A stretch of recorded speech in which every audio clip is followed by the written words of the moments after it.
दोस्तों, स्वागत है आपका आलोक स्टेनो क्लासेज में। आज आपको रामधारी सिंह गुप्ता खंडेप की चित्रलेख संख्या 6 बोलने जा रहा हूँ। इसकी स्पीड 80 शब्द प्रति मिनट होगी। तो अब आपकी चित्रलेख चालू होगी अब से 5 सेकंड बाद। अध्यक्ष महोदय, तब उन लोगों को कुछ आशा हुई कि हम लोगों की भी उसी तरह चल सकते हैं जिस तरह से पहले चल रहे थे। लेकिन अभी हाल में जो चुनाव हुआ उससे देश के धनिकों के मन में बड़ा संदेह पैदा हुआ कि इस चुनाव के बाद उनकी स्थिति वैसी नहीं रहेगी जो अब तक चल आती रही है। गरीबों और अमीरों के बीच में अब तक जो बहुत बड़ा अंतर चला आ रहा था उसको अब तेजी से दूर करने का प्रयत्न किया जाएगा। श्रीमान, मैं आपका बहुत ही आभारी हूँ जो आपने सदन में चालू वर्ष के बजट पर अपने विचार प्रकट करने का अवसर दिया है। मैं इस बजट का समर्थन करना चाहता हूँ।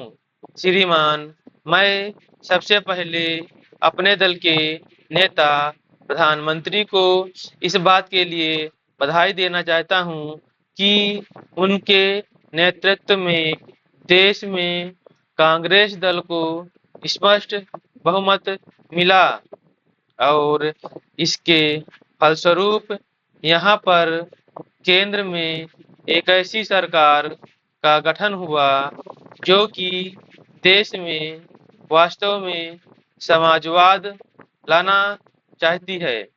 मैं वित्त मंत्री जी को इस बात के लिए बधाई देना चाहता हूँ कि लोकसभा के मध्यावधि चुनाव में जनता द्वारा कांग्रेस दल को जो आदेश दिया गया था उन्हें स्मरण और वह तन मन धन से उसका पालन करना चाहते हैं।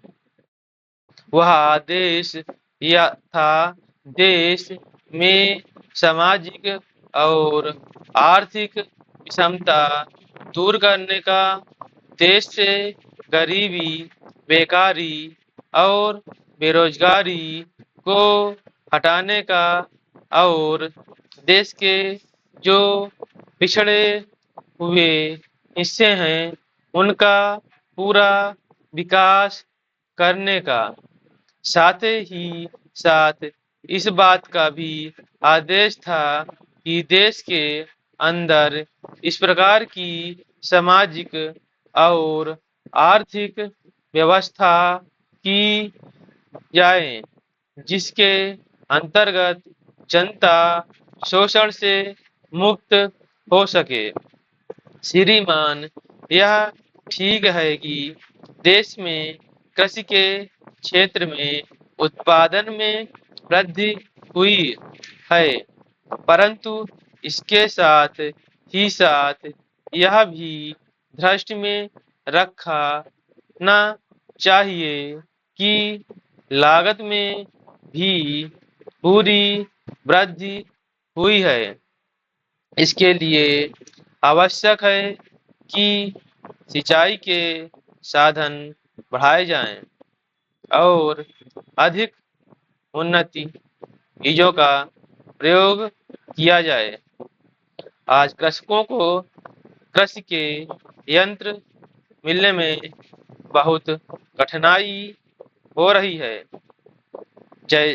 जैसे छोटे छोटे ट्रैक्टरों का देश में बड़ा अभाव है। उनके बनाने के लिए शीघ्र नए कारखाने खोले जाएं, जिससे कृषकों को जल्द से जल्द ट्रैक्टर मिल सकें। देश तभी प्रगति करेगा, हमारा ऐसा विश्वास है। Full stop. अगर आपको